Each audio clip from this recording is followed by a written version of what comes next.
Facing the invincible outer gods, the towering structures crumble in flames. The once mighty heroes suffer a bitter defeat, left with nothing but despair as the apocalypse begins. Even with the world ending, fierce warriors like Sun Wukong and Hercules refuse to yield. Unleashing angry roars, they gather every ounce of their remaining strength for one final stand. However, as the mindless chaos finally manifests, its overwhelming power crushes everyone's hopes. Even the strongest fighters despairingly realize that winning this war is simply impossible. Watching his allies fall, our boy clenches his fists in frustration. He knows better than anyone that they can't win this fight, at least not in this timeline. With no options left, Kronos makes the ultimate sacrifice. He activates the clockwork mechanism to send our guy back in time, betting everything on one last chance to rewrite their fate. Facing the inevitable end of the world, the surviving heroes decide to make one last gamble. The god of time sacrifices himself to activate the blue gear, ready to reverse time. Our boy doesn't get it. Why choose him when there are other top-tier fighters? His comrades explain that as the last person to enter the tower, he has the most terrifying adaptability. Since higher beings can't interfere with the lower floors, someone must fight their way up from the very bottom to change humanity's fate. Carrying his comrades' last hopes, he takes on the heavy burden. As the gear spins at lightning speed, the time reversal mechanism kicks in, pulling his consciousness instantly into the endless flow of time. Snapping his eyes open, our boy realizes the time travel worked. He's alive, but all his godlike powers and stats have been wiped clean. His current body feels incredibly heavy. Before he can fully process the situation, he finds himself grabbed by the collar and aggressively taunted by a blonde senior. To him, this arrogant display just looks pathetic. Catching sight of the university crest on the jacket, it finally dawns on him. He has actually traveled all the way back to his college days, right before the apocalypse. His stats might be gone, but the lethal combat instincts forged in countless battles remain. Facing the clueless bully, our boy doesn't waste a single word and decisively throws a counterpunch. The punk who was talking trash just a second ago gets brutally sent flying by a heavy strike. While he easily swatted away this nuisance, the real apocalyptic survival challenge has just begun. At 3 p.m., the phone screen displays a grim countdown. With only 9 hours left until the apocalyptic tutorial begins, our boy quietly waits for his fate to change.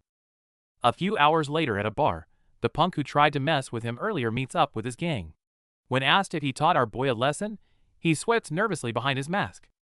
Recalling the terror of getting crushed by our boy, he still feels the sting on his cheek. But his clueless buddies keep bragging, swearing they'll beat our guy to a pulp tonight. As midnight approaches, the New Year's Eve streets are packed. Just as the tipsy punks are heading to their next spot, they spot a chillingly familiar figure in the crowd. Exactly, it's our boy. Ignoring the noisy festive vibe around him, he looks completely unbothered, calmly dragging a mysterious black suitcase down the street. Seeing him, the punks immediately smirk and crack their knuckles, ready to greet him the hard way. With an arrogant shout, these clueless thugs block our boy's path. Facing the constant provocations from local thugs, our boy remains completely unfazed. He ignores their shouting and coldly checks the countdown on his watch. Seeing the thugs step forward and yell, our guy simply unzips his suitcase. Revealing a full stash of deadly blades, he instantly leaves the arrogant villains dumbfounded. Before the crowd can even react, our boy draws a long sword and drives it fiercely into the ground. This overwhelming aura instantly silences everyone around. His gaze turns ice cold, knowing that absolute hell is about to descend. As the watch hits exactly midnight, the countdown finally comes to an end. Right at midnight, eerie lights rain down like meteors. A giant system panel hovers in the night sky, announcing the official start of a brutal zombie survival game. The once bustling streets are instantly swarmed by hordes of zombies. Defenseless civilians scatter in pure terror, filling the air with desperate screams and bloody carnage. Everyone is trapped in this confined sector, doomed to become a sea of blood. Yet amidst the chaos, our boy remains unnervingly calm, tightening his grip on his glowing blade. While others tremble with junk weapons, our guy strikes decisively to claim the first kill. For him, the real slaughter feast has just begun. Right as the clock strikes 0, our boy doesn't hesitate. With one clean strike, he claims the first kill, leveling up instantly and feeling his body grow noticeably lighter. Relying on his past life's combat experience, he moves through the horde like a relentless reaper, the sweet sound of leveling up constantly ringing in his ears. Seeing him make it look so easy, Other survivors gather their courage and charge in. But as their weapons strike, they realize with horror that something is terribly wrong. The zombies feel no pain from the weapons lodged in their flesh, turning even more vicious. As our boy predicted, normal attacks are completely useless against these tough monsters. Once these monsters swarm, it's an absolute nightmare. Just then, our guy frowns, realizing the special effect on his weapon has worn off at the worst possible moment. But he doesn't panic. With a swift strike to the nearby wall, he retrieves a mysterious container he had hidden in advance, knowing exactly what it takes to put them down. In his previous life, an old comrade shared a crucial secret. The only fatal weakness of these seemingly invincible tutorial zombies is actually salt. With his blade coated in salt, our boy tears through the horde like a hot knife through butter. While this slaughter is satisfying, the true threat has only just begun to surface. In just 10 minutes, our boy effortlessly slaughters hundreds of zombies without breaking a sweat, casually pocketing the extra stat points as his reward. After checking the system prompt, he doesn't stick around. With the survival timer ticking in the air, he readies his weapon and heads off to find a better farming spot. In stark contrast to his ease, Myung-hoon and the other survivors are living a nightmare. They desperately fight back with crude weapons, barely surviving the endless horde. Seeing how hard he has to struggle just to kill one monster, Myung-hoon is consumed by jealousy, frustrated at how Yuan makes it look so ridiculously easy. Before they can even catch their breath, a massive new wave of zombies swarms in. Their fragile defense completely collapses as terrifying screams echo through the ruined streets. Driven mad by fear, the panicked survivors frantically search the battlefield for our boy, desperately hoping to hide behind his overwhelming strength once again. But reality is cruel, and the monsters aren't about to give them a break. Myung-hoon has no choice but to keep swinging his blade in a hopeless, bloody struggle. Just as the exhausted survivors collapse and brace for death, the zombies in front of them are suddenly set flying by a massive, unseen impact from above. As the first stage ends, the survivors are left completely shaken. Meanwhile, our boy triggers a crazy level-up streak, with system notifications raining down from the sky. With one final, devastating strike, the first tutorial officially concludes, leaving just over 4,000 survivors in the ruined city. Standing among a mountain of corpses, our guy reaps massive rewards. Thanks to his insane kill count, he bags huge points and rare extra stats, setting himself up perfectly. Even with a fortune in points, he knows there's no time to rest. Just as he plans his next move, an obnoxiously cheerful voice echoes across the city. The manager Arlequin bluntly announces that since someone leveled up too fast, the next phase is starting early. This throws everyone into a panic, while our boy just watches coldly from above. With Arlequin's theatrical declaration, a brutal battle for points and levels begins. A massive yellow energy field crashes down on the city, kicking off the second survival game. The second tutorial begins with a cruel announcement. Staying outside the safe zone drains massive points every 3 hours, turning the city into an apocalyptic nightmare. Faced with this doomsday scenario, panicked survivors frantically search for the safe zone. The thug Myung-hoon looks around in sheer disbelief with his battered companions. While everyone scrambles for safety, Myung-hoon notices our boy walking the opposite way. He rushes over to block his path, thinking he's going the wrong direction. He claims he wants to protect our guy, but deep down, he knows clinging to him is survival. Too bad our boy sees right through it and pushes him away. Our boy coldly tells him to stop relying on others to live. Leaving that harsh warning behind, he heads straight into danger, leaving Myung-hoon cursing furiously. Suddenly, things take a wild turn. The safe zone barrier abruptly shuts, like an invisible wall, violently repelling those trying to rush in. Myung-hoon freezes in shock. The cruel truth flashes midair. The safe zone capacity is exactly half of the survivors. This means the rest are left to die, and a bloody elimination is just beginning. When the system cruelly announced that the safe zone capacity was halved, panic instantly gripped the crowd. Everyone knew that staying outside meant certain death. While massive giant worms slaughtered survivors above ground, our boy charged in the opposite direction. Moving like a phantom, he cleanly pierced the monster's gaping maw. Securing the first kill rewarded him with massive stats, proving his theory. To hunt these subterranean predators, he closed his eyes and relied purely on his heightened senses to track them. At the slightest tremor beneath his feet, our boy unhesitatingly shattered the ground, delivering a fatal strike the exact moment the worm tried to burst forth. Seeing the constant level-up notifications and his stats skyrocketing fueled his excitement. Killing just 2 monsters triggered a level up, making this the perfect chance to farm stats. Following the monster's tracks, he ventured straight into the ruined Hongdae subway station. A system alert chimed, revealing a massive hidden dungeon right before his eyes.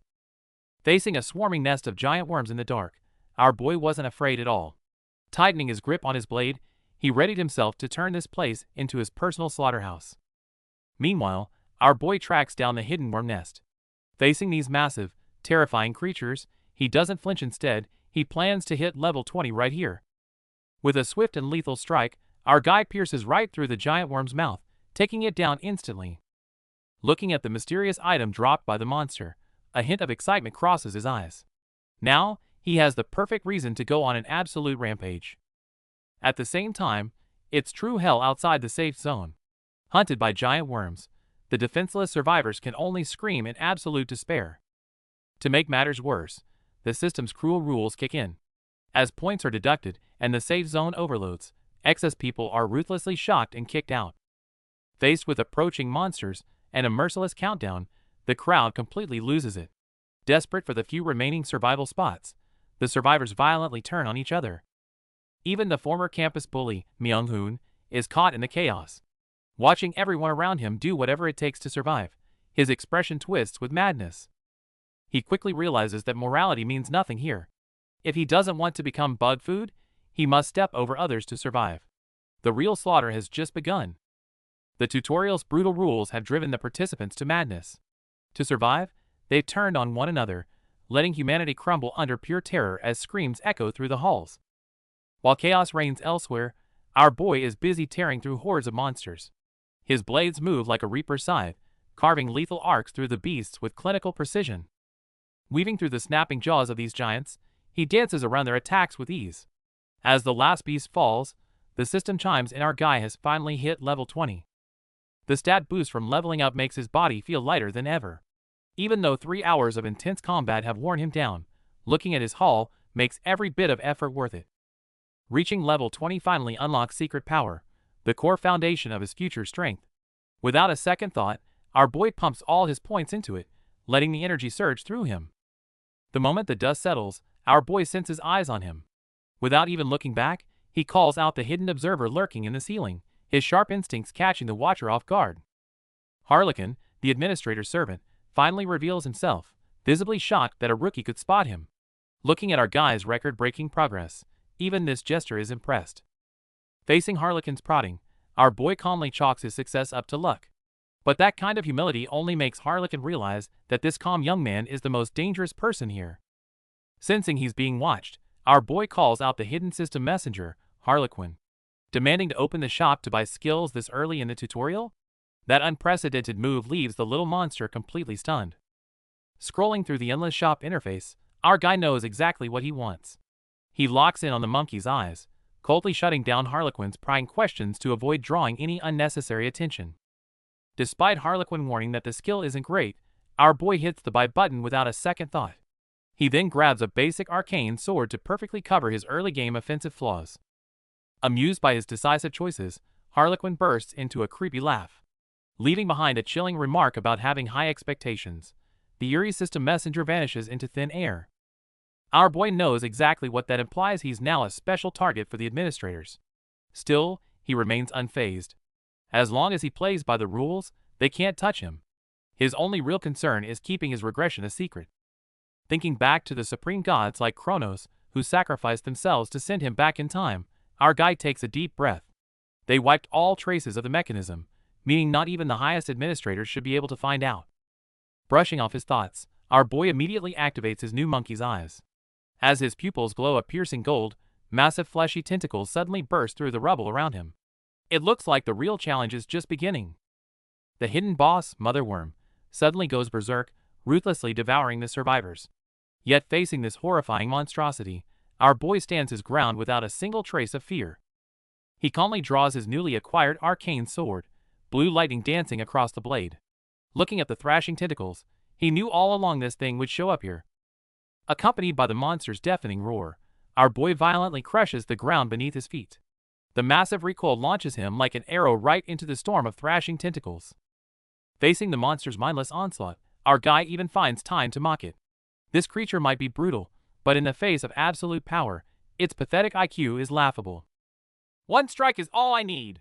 Staring down the incoming jaws of death, our boy doesn't even flinch. Instead, he raises his glowing blade with lethal intent in his eyes. Before his words even drop, he leaps high into the air. Channeling all his strength into a blinding strike, he slashes down toward the monster's weak point with crushing force. The strike is devastating. His sharp blade instantly pierces through the motherworm's shell, triggering a violent explosion from within, and sending green blood flying everywhere to end the battle. Bathed in the monster's green blood, our boy flashes a cold, confident smirk. He just crossed another major threat off his list, but his relentless path to change the future has only just begun. Facing the massive motherworm, our boy doesn't hesitate. He leaps into the air, gathering brilliant blue energy in his sword to launch a fierce strike. Knowing this isn't enough to finish the job, he uses his downward momentum to dive further. He unleashes a massive blade of light, brutally tearing through the monster's defenses. As the beast opens its massive jaws to counterattack, our guy just smirks.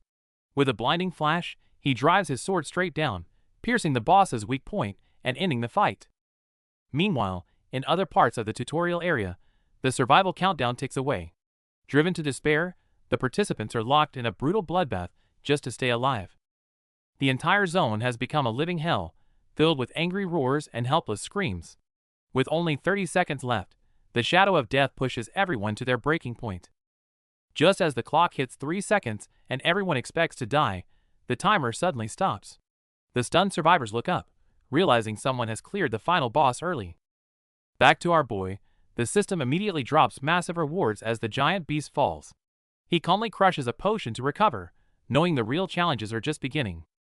After a 30-minute wait since the bug mother's death, the tutorial manager Harlequin finally shows up. Sitting right on the massive corpse, our boy wastes no time and demands his special reward. Dealing with a player who broke all the rules, Harlequin offers 3 choices.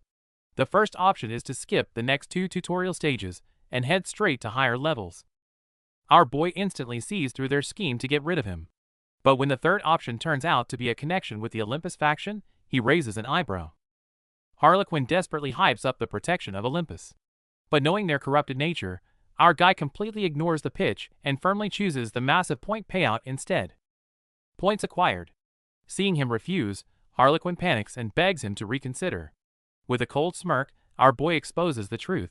This Olympus deal was a private bribe unapproved by the system. Paralyzed with fear, Harlequin knows he's busted. Tired of this corrupted clown, our boy spends all his newly acquired points to force a direct meeting request with the true administrator. In a flash, a terrifying system beast descends and instantly devours the rule-breaking Harlequin. Seeing his request accepted, our boy realizes just how deeply Olympus has infiltrated the tutorial zone. With a deafening explosion and crackling purple lightning, the massive tutorial administrator makes his grand entrance. Summoned for a mere 1,000 points, the giant entity finds it amusing, unleashing a terrifying pressure across the area. Facing an aura that would suffocate any normal player, our boy Yuan stands completely unfazed. He calmly introduces himself, and the administrator immediately recognizes the rookie who slaughtered over 1,000 undead in the first tutorial. Cutting the pleasantry short, Yuan gets straight to the point and points his finger at the Harlequin. When the administrator questions how he knows so much, our boy remains fearless, armed with memories from his past life. Yuan confidently brings up the administrator's own rule. Participants must gather information themselves. He knows perfectly well that in the administrator's absolute domain, no one can get away with lying. As Yuan pushes harder, the ugly truth comes to light. The supposedly neutral Harlequin had secretly accepted bribes from Olympus, acting as a traitor to manipulate the tower's rules. Caught red-handed, the panicked clown desperately tries to make excuses. However, the administrator, who despises rule-breakers, shows zero mercy and instantly crushes the traitor into a bloody pulp. Looking at the messy aftermath, the administrator is furious at Olympus for overstepping their boundaries. He delivers the final blow to the clown and solemnly thanks our boy for helping clean up the rot. Now that the dirty work is done, it's time for the best part, the payout. According to the tutorial's second rule, all achievements must be adequately rewarded, and Yuan doesn't hesitate to ask for his due. Looking at the enigmatic rookie, the administrator can't help but be impressed. Despite earlier reports calling him ordinary, our boy's actions today clearly warrant an unprecedented, massive reward. Impressed by the unbelievable outcome, the tutorial administrator decides our boy deserves a reward worthy of his unprecedented achievements. After some thought, the administrator extends his skeletal hand. As their hands clasp, a mysterious energy begins to flow, making our guy realize this isn't just an ordinary exchange.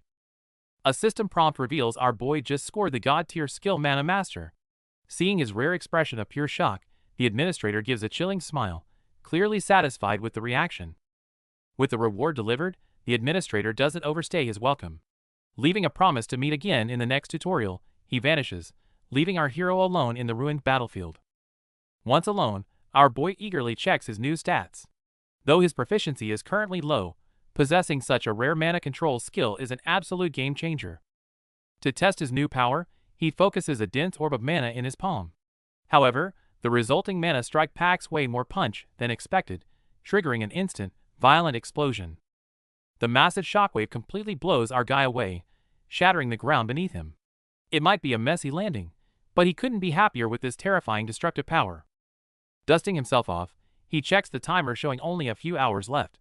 He knows perfectly well that merely regaining his past strength won't be enough to face the looming outer gods. Just then, swarms of mutated monsters pour out from the ground. Driven by the need to gather absolute power, our boy shatters the earth with a fierce sprint, diving right back into the bloodbath.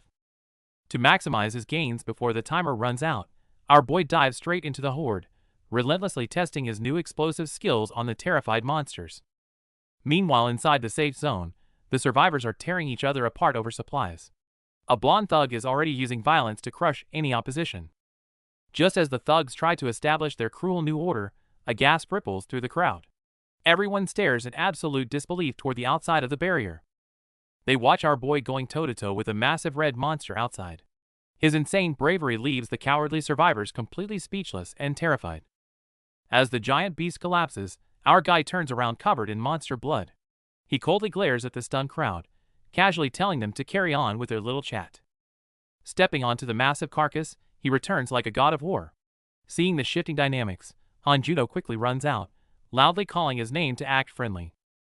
Facing this fake friendliness, our guy remains completely indifferent. In this ruined world, he knows that absolute power and ruthless selfishness are the only ways to survive. Facing the bloody aftermath outside, the crowd breaks into a panic. Trying to steady his nerves, the scarred survivor steps up and questions our boy, realizing he deliberately used those thugs as bait for supplies. To the survivors, forcing others to their deaths is completely inhuman. But our guy, who still has the blonde thug pinned to the ground, doesn't even flinch. He looks at them like they're total idiots. He coldly shatters their naive illusions. In this hellish new world, clinging to useless morals will only get you killed. If you want to survive, you have to be more selfish and brutal than the monsters. Before the shock can even settle, the countdown for the second tutorial hits 0. The system hands out basic rewards to everyone who hid in a safe zone. However, the tower's rules leave no room for slackers. The third tutorial kicks right in. The safe barrier instantly vanishes, and an endless horde of terrifying, mutated monsters floods into the area. From the giant insects crawling all over the buildings to the mutated beasts roaming the ruins, it's crystal clear this city has completely turned into a brutal hunting ground. The crowd completely loses it. Seeing the new system prompt requiring them to personally hunt monsters for essence, those who hope to keep hiding are plunged into absolute despair. Listening to the desperate wails around him, our boy isn't scared at all. Instead, a chilling smirk creeps up his face. For him, the real slaughterfest is just getting started. As the third tutorial kicks off, safety zones vanish instantly. Our boy is pushing through searing pain to absorb mana essences, aiming to shatter his current limits. Facing a tidal wave of monsters, our guy charges forward. He channels the newly absorbed mana into his fingertips, testing his boundaries while looking for a breakthrough. As the energy vortex stabilizes, a notification confirms that Mana Blast is fully mastered. A massive purple beam erupts, obliterating the surrounding fodder in an instant. Despite the raw power, our boy sees this skill as just a basic test of control. He calmly gathers his loot, while already planning a more efficient way to deal with the horde. The lurking wolf demons are visibly shaken by our guy's cold aura. With the warm-up over, he draws his sword, ready to start the real harvest. By the second day, the survivor count has plummeted from over 1,000 to barely 400. Hanjuno's group trudges through the ruined subway, the air thick with despair. Exhaustion and fear spread as the injured struggle to keep up. The once familiar subway station has transformed into a dark, suffocating labyrinth of death. Just as despair sets in, they stumble upon an untouched convenience store. This unexpected find sparks a glimmer of hope in the starving group finally, a chance to regroup. The survivors thought they had found a moment to catch their breath, but they didn't realize a massive nightmare was already watching them from the ceiling. With a deafening crash, the monster ambush begins. Beasts swarm in from every shadow, leaving Han Junho badly injured as the group is trapped. They fight back desperately, but their resistance means nothing against the sheer numbers of the horde. Defenses are torn apart, leaving only screams echoing in the ruins. Blood and blades flash in the chaos. While some violently slash at the beasts, others are pinned down by horrific monsters in a brutal struggle to survive. No matter how hard they fight, the monsters keep coming. Facing the bloodthirsty jaws of these fearless beasts, everyone feels the cold grip of death. Venom splatters as the battle reaches its end. Seeing their comrades fall and the beasts closing in, their minds break. All they can do is wait for death. Just when all hope is lost, an annoyed voice cuts through the chaos. Our boy crushes a glowing loot drop, rising with murderous red eyes. Facing a room packed with monsters, our boy doesn't even blink. With a powerful strike, he sweeps the bystanders aside, stepping up to solo the horde. Just as the survivors were losing hope, our boy was awakened by the commotion. With a look of pure annoyance and energy surging through his hands, it's clear he's about to take full control of the situation. Songchan is completely stunned. In his mind, high levels and gear are the only ways to survive, yet our boy just took down a monster with a common tin can, completely shattering his understanding of the world. The fight doesn't stop there. Facing the oncoming threats, our boy drops into a low stance and manifests a glowing blue energy blade. The sheer sharpness of his intent seems to slice through the very air around him. The massive green rock monster lets out a deafening roar, but our boy is faster. He leaps high and dives down with unstoppable momentum, obliterating the behemoth in a spectacular burst of blue energy. As the smoke clears, nothing but monster remains are left on the battlefield. Songchan, clutching his wounds, thanks our boy. Without that masterclass in combat, they would have surely become monster bait. Our boy coldly hands out some recovery items and gives brief instructions. He's blunt about it. While the medicine will save their lives, injuries this severe mean they won't be moving normally anytime soon. Only now does the exhaustion finally hit him. To grow stronger in the early days of the apocalypse, our boy has been fighting for 4 days straight. That brief 6-hour nap was the only luxury he could afford. To ensure his next rest is undisturbed, he buys some odorless powder from the shop to mask his scent. In this treacherous tower, only absolute caution will keep him alive on his long journey to save the world. Still shaken from the brutal fight, the survivors just want to flee.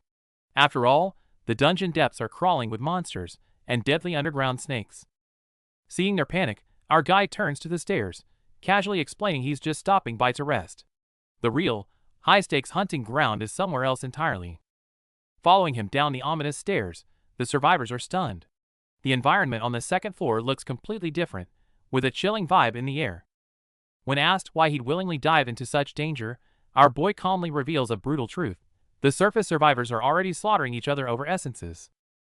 In this apocalyptic world where trust is dead, the group remains on edge, terrified that he might just kill them to steal their hard-earned resources. Staring at his imposing back, they break into a cold sweat. To them, this savior feels far more dangerous than any monster, and they silently pray for mercy. He coldly shatters their illusions, bluntly stating they wouldn't survive here even without his interference. This harsh reality check instantly puts everyone on high alert. Just when the tension peaks, our boy flashes a slight smile and offers a tempting deal. If they cooperate and play their parts, they'll get a fair cut of the loot. But this is no easy job. Right on cue, a massive, terrifying green serpent bursts forward with a deafening roar. The real deadly hunt has just begun. Faced with the sudden appearance of a giant green serpent, the survivors are paralyzed with fear, wondering if our boy's good proposal was actually a death trap. Amidst the suffocating dread, our boy remains incredibly calm.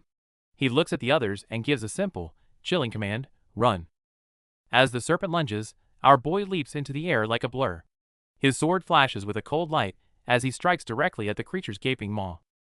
Soon, a horde of various monsters swarms out from the depths, but our boy turns the battlefield into a harvest ground, obliterating everything in his path. Watching our boy maneuver effortlessly through the monster swarm, Sanken is completely stunned. This level of speed and efficiency is beyond his wildest imagination. Purple essences scatter across the floor. In just 2 hours, the amount collected is staggering. This isn't hunting anymore, it's a total massacre. As the dust settles, our blood-soaked boy stands among the ruins. His overwhelming aura makes everyone realize that they are playing an entirely different game. Sanken's hands tremble as he picks up the essences. He finally understands that this man possesses not only raw power, but a profound mastery of the tower's rules. Though the harvest is bountiful, Sanken's sweat-drenched face reminds us that this is only the beginning. Far more terrifying challenges await them ahead. Our boy doesn't hoard the loot. He casually hands out the essences to his temporary squad, leaving them absolutely stunned by his mowing down efficiency. Curious, the brown-haired guy carelessly asks about our boy's level. Instead of an answer, he gets a cold warning. Prying into others' stats is a fatal taboo in this brutal tower. He harshly reminds them that instead of just staring at the handed-out essences, they need to get their hands dirty in real combat. Leveling up is the only way to survive here. Right on cue, inspired by his words, the teammates charge screaming at the newly spawned monsters. The rookies are finally done being spectators and decide to fight. With monsters swarming in like a tide, there's no time to breathe. Our boy takes the lead, diving straight into the enemy horde with his squad right behind him. After a fierce struggle, Sanken violently smashes a monster's head. Seeing the system prompt, he screams in excitement this actual combat finally got him leveled up. As the battle wraps up smoothly, our boy generously lets them have all the dropped loot. Just 2 hours of crazy grinding helped them gather what would normally take days. Facing their deep bows of gratitude, our guy casually mentions that their efficient monster luring helped him earn a lot too. Just then, a system countdown pops up for the portal. With less than 3 hours left, he decisively leads the team out. This oppressive dungeon run finally comes to an end, and everyone is eager to return to the surface fully loaded. As the red gate slowly activates, the tension in the plaza drops to freezing. People wait anxiously, but everyone is secretly harboring their own dark motives. Since the drop rate for essences is ridiculously low, killing others for their loot is much faster than hunting. A brutal slaughter seems entirely inevitable. But before anyone can act, the blonde leader strikes first. Relying on his overwhelming power, he ruthlessly sends a man flying to assert his dominance. Looking at the helpless victim, the blonde leader laughs arrogantly. The crowd finally realizes he intentionally gathered everyone here just to treat them as prey. Then, this arrogant thug demands a whopping 400 essences as a toll. It's blatant extortion, making the frustrated survivor slam the ground in pure rage. Faced with this outrageous demand, the crowd is seething with anger. However, outmatched by his terrifying strength, they can only grit their teeth and endure it. Just as despair takes over, calm footsteps suddenly interrupt the standoff. Hearing the casual "excuse me," there's no doubt our boy has finally arrived to clean house. Just when the crowd was boiling with helpless anger over the blonde thug's extortion, our boy drops in from the sky with a loud crash, landing right in the middle of the chaos. Without a word, our boy unties his bundle. In the next second, thousands of glowing purple essences pour out like a waterfall, piling up into a small mountain. The ridiculous amount instantly leaves everyone speechless. Desperate survivors immediately reach out, begging our boy for a share of the life-saving items. Even the arrogant blonde leader stares dead at the pile of essences, his eyes filled with pure greed. However, our boy isn't here to play Santa. He draws a line on the ground and sets up shop, coldly announcing the price: 100 points each upfront. This steep price immediately sparks complaints from the crowd. Unwilling to pay, the blonde leader slams his sword into the ground. Taking the moral high ground, he loudly accuses our guy of being selfish, before pointing his blade right at him with a vicious threat. "What are you gonna do if we don't pay?" Facing the thug's violent threats and moral kidnapping, our boy doesn't even bat an eye. He calmly replies that he never forces anyone to buy, and anyone can take one as long as they pay. His absolute indifference only pushes the tension in the room to a breaking point. Seeing the chest of essences, the blonde leader gets greedy. He shamelessly accuses our boy of being a murderer to justify stealing the loot. Unable to stand the lies, our boy's companions step up to defend him. The leader just smirks, thinking 3 people are easy prey. On the leader's command, the thugs rush in. But they completely forgot our boy's warning line. Crossing it means choosing death. Our boy draws his blade without hesitation. Moving like a ghost, His overwhelming power turns the ambush into a one-sided massacre, leaving his companions stunned. Flashes of cold blue light cut through the air. Any thug foolish enough to approach is dropped instantly, before they can even beg for mercy. Watching his men get easily slaughtered, the arrogant leader finally panics. Sweating bullets, he turns to run, but escaping our boy won't be that simple. Since they insisted on crossing that line, our boy had no reason to hold back. He moved like lightning, launching a fierce counterattack before the thugs even knew what hit them. The blonde leader thought he could escape, but he soon found himself staring into our boy's cold gaze. Before he could process the threat, a devastating blow sent him reeling. The fight ended in a flash, leaving the ground littered with the bodies of those who dared cross the line.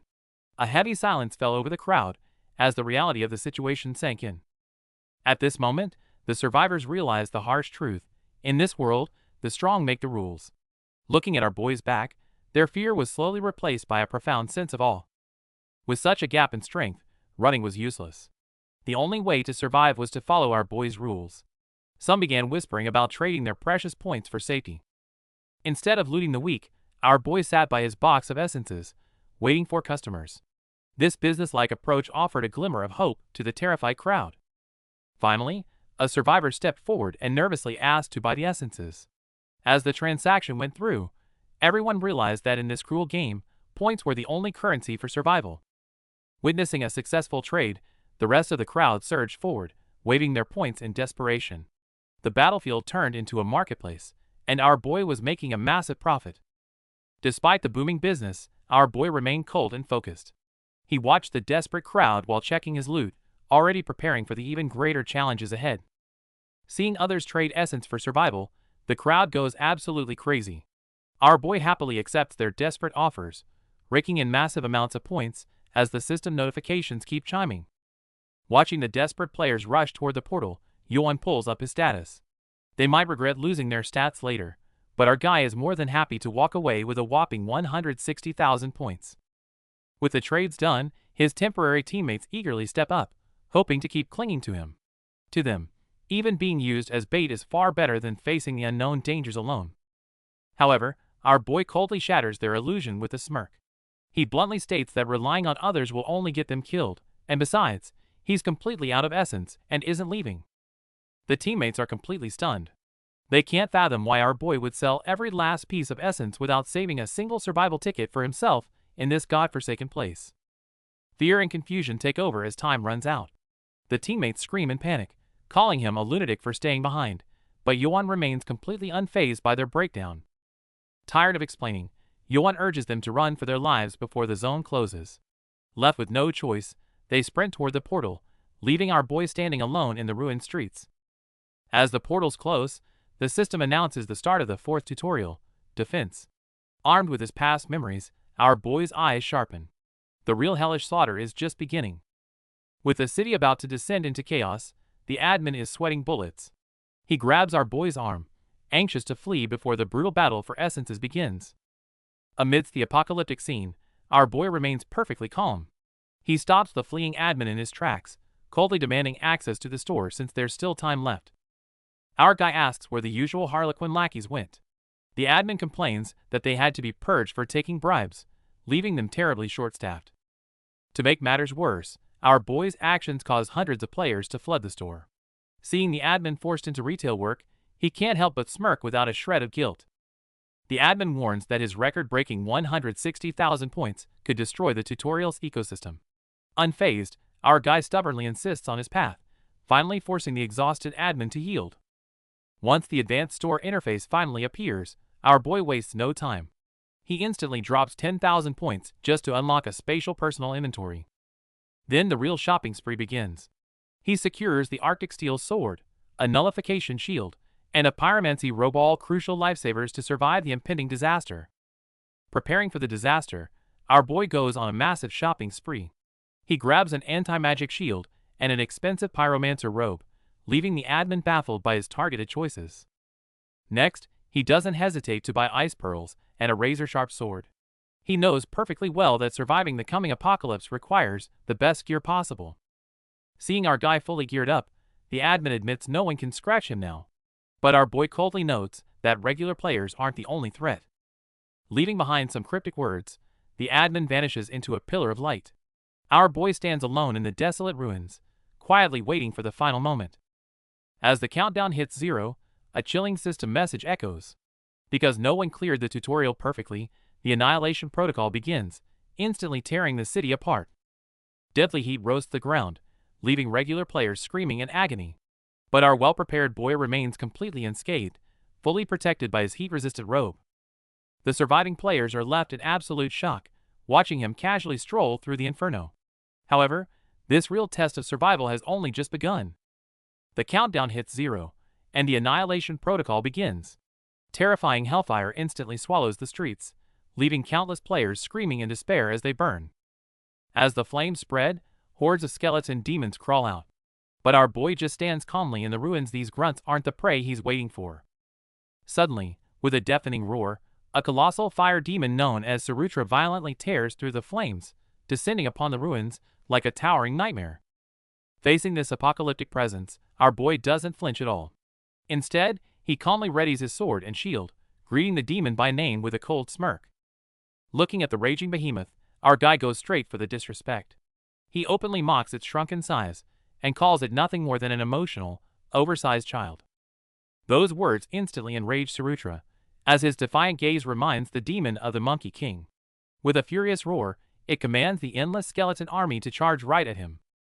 Enraged by the taunts, the massive fire demon roars, commanding an endless army of flaming skulls to swarm our boy with endless suicide explosions.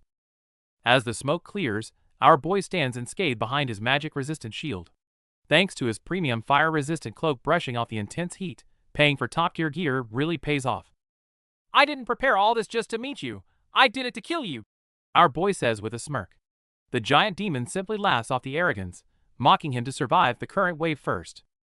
Tired of the demon's endless talking, our guy draws his sword and charges right into the horde. With his premium gear and sharp skills, he slices through the flaming skulls like butter. With every flash of his blade, crowds of skeletons are shattered to pieces. As the system continuously pings with level-up notifications, he completely turns this deadly ambush into a perfect farming session. But the demon's assault doesn't slow down. Realizing numbers aren't enough, more flaming skulls cluster together, plunging the entire battlefield into a deafening chain of continuous explosions. Forced onto the defensive by the endless barrage, our boy braces his magic-resistant shield. He blocks the deadly shockwaves, but nasty cracks are already starting to form all over its surface. Amidst the blinding explosions and roaring fire, he holds his ground against the relentless suicide attacks. It's a close call, but the massive wave of experience points keeps rolling in, boosting his stats even further. However, as the battle drags on, things start getting tricky. Even with the fire-resistant cloak, breathing in this infernal heat for 2 straight hours is draining our boy's stamina much faster than expected. Looking at the endless waves of skeletons, he knows he can't keep burning through his mana like this. Since a battle of attrition is a dead end, it's time to force the big boss out for a real fight. With endless explosions and extreme heat taking their toll, our boy's shield is about to shatter. Knowing he can't win a war of attrition, he strikes Surutra's main body to force its hand. This strike not only provokes the demon, but sparks its interest in a human wielding god-tier gear. With an earth-shattering roar, Surutra begins to advance. Facing the demon's arrogant taunts, our boy refuses to back down, declaring he's here to hunt it. This completely ignites Surutra's fury, raising its apocalyptic flaming great sword for a devastating cleave. Instead of dodging this world-ending strike, our guy channels his remaining chi and raises his broken shield to take the blow head-on, the violent impact nearly shattering his defense. Even Surutra is baffled as to why the human intentionally didn't dodge. Pinned down in the blazing rubble, our boy feels like he's being roasted alive by the extreme heat. But he did it on purpose. This extreme life and death pressure perfectly recreates the desperate situation from his past life against the Monkey King, whose legendary weapons once pushed him to the absolute brink. And it's exactly this familiar near-death sensation that successfully triggers the system's hidden condition. Under the demon's crushing flames, our boy's monkey eyes finally begin their true evolution. Our boy has successfully awakened the A-rank skill, Cinnabar Eyes. Not only can these eyes see through lies, but they also grant immense fire resistance, a crucial edge for the deadly fight ahead. The battlefield is scorching, and even with top-tier gear, our boy feels like he's being roasted alive. Facing the imposing fire demon Surutra, His calm demeanor actually puts the monster on edge. Time to get serious. With his Arctic steel sword and ice crystals ready, our boy leaps into the air, thanking Sarutra for the hunt, a comment that clearly insults the proud demon. To neutralize the lethal heat, he swallows the ice crystals. As the chill flows through him, the burn debuff is removed, and his mana is infused with a bone-chilling ice attribute. Now shrouded in a freezing aura that's the polar opposite of the demon's heat, our boy charges through the flames. His sword, dripping with frost, clashes directly with the flaming beast. The violent collision triggers a shockwave that rocks the entire city. Luckily, his gear tanks the worst of the flames, and though he's taking a beating, our boy is still looking for an opening. The exchange of blows becomes a blur as the enraged demon lets out a deafening roar. Even as he's pushed back, our boy adjusts his stance, his fighting spirit only growing stronger. Seeing the demon press the attack, a look of grim determination crosses our boy's face. He grips his sword with both hands, meeting the giant weapon head-on in a flash of fire and purple lightning. Sensing a lethal area attack, our boy activates his battle prediction skill. Amidst the devastating ground slam and fire, he locks onto the enemy's trajectory, searching for a way to survive. To counter Sarutra's obliterating heat, our boy decisively consumes an ice crystal. The freezing aura coats his blade, allowing him to stand his ground in the sea of fire. Even the demon feels threatened by the icy aura. Knowing a drawn-out fight means death, our boy stops holding back his mana and channels everything into his arcane sword for a decisive strike. With a deafening crash, the two clash head-on. The enraged demon lets out a furious roar, unleashing a massive wave of fire to incinerate this arrogant challenger. But under the ultimate prediction of his golden-eyed fiery gaze, our guy not only dodges the lethal blow but also delivers a devastating downward strike, precisely hitting the demon's hidden energy core. The massive impact sends the arrogant boss reeling. Howling in pain, the demon refuses to believe that a mere tutorial rookie could push it to the brink of death. Our boy is also reaching his absolute limit. Even with his fiery gaze working overtime, he can't fully repel the annihilating flames. The rapidly rising burn levels feel like a countdown to death. Yet without a single step back, he plunges his blade straight through the demon's skull. With a final, desperate scream, the impossible hidden boss is completely annihilated. With a devastating strike from above, our boy's blade pierces right through the demon's core. The impossible battle is finally over. Completely exhausted, our guy collapses to the ground as the level up chimes. His unbelievable achievement actually causes the system to glitch, delaying the massive reward distribution. As the dust settles, he stares at his severely burned hands, feeling a bone-chilling cold inside. Despite the brutal injuries, it's not time to rest just yet. Dragging his battered body to the demon's corpse, he digs through the flesh and finally uncovers a glowing orange crystal. It's the ultra-rare giant's heart. Holding the priceless elixir, our boy calculates his next move. Consuming it in his current weakened state would be suicide. He needs to boost his stamina first. Just then, the tutorial administrator appears with a dark expression. He is completely fed up with our guy for turning the beginner zone completely upside down. Ignoring the admin's complaints about the ruined game balance, our boy comfortably lies back on the demon's corpse. With the fourth tutorial already underway, the real challenge has just begun. The tutorial admin finally shows up, shaking our boy's hand to compensate him with a massive 10,000 points and a rare A+ skill called Star of Heaven Subjugation. Even our usually all-knowing guy is slightly surprised. It's an unfinished growth-type skill that evolves by gathering lives, and the free stat boosts alone are an absolute steal. But recovery comes first. Without hesitation, our boy blows all his newly acquired points on a high-grade healing pill. Watching him down it instantly, the admin explains the rest and quietly leaves. The pricey pill works wonders, instantly healing his wounds while permanently boosting his stamina. He lies back on the ruins comfortably, ready to make the most of this 4-hour break to rest up. However, the brief peace is shattered by violent tremors. The system's cold voice echoes across the sky once more, announcing that the fifth and final tutorial has officially begun. Our guy lands smoothly onto the massive new map like a meteor. Meanwhile, all the surviving players from different zones are gathered here for the first time, discussing their unfamiliar surroundings in confusion. Before anyone can process the situation, the system drops the cold, hard truth: the massive island is sinking, and their only way out is to climb the volcano and defeat the final boss. The true hellish survival trial has just surfaced. As the final tutorial begins, the survivors are teleported to an isolated island. Seeing the massive 30-day time limit, Everyone is stunned. It's a clear warning that the final boss is going to be terrifyingly strong.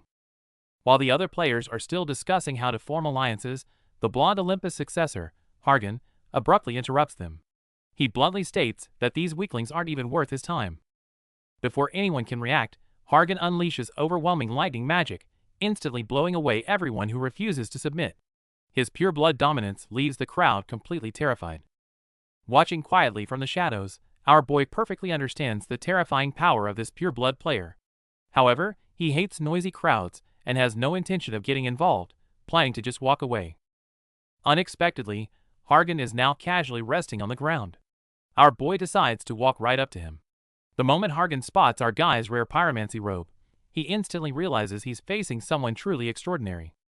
Seeing the high-tier gear our boy is rocking, stuff that shouldn't even exist in the tutorial, Hargan is completely floored and starts questioning reality. When Hargan tries to pitch a team-up, our guy doesn't even blink. He delivers a flat no and walks away, keeping things strictly business. Not taking no for an answer, Hargan tries to catch up, but our boy vanishes into a blur, leaving nothing but cracked earth and a shocked witness. Next, the ghouls in the woods have a really bad day. Our boy is a walking calamity. Wherever his lightning strikes, monsters are blown to bits. Breaking into a cold sweat, Hargan starts wildly guessing our guy's origins, wondering if he's some legendary master from the Murim dimension. Realizing he's encountered a true monster, Hargan gets hyped instead of scared. But in the time it takes him to blink, our boy is already long gone. While Hargan is left marveling at that explosive power, our boy has already charged into deadlier zones to him. The tutorial balance is already a joke. Finding the tutorial's outer monsters too weak, our guy decides the balance is a joke. Seeking a real challenge, he steps right up to a hidden, perilous cave. As soon as he enters, a fierce gnoll lunges at him. Our boy doesn't hold back, instantly obliterating the monster with a lightning-fast, bone-crushing punch. Yet, looking at the pile of corpses and his barely moving skill progression, he gets a bit frustrated. He knows that grinding slowly like this won't save the future. After shaking off the weaklings, he stops deep inside the cave. Pulling out the highly volatile giant's heart, he swallows it raw without a second thought to claim its power. But absorbing it comes with a brutal price.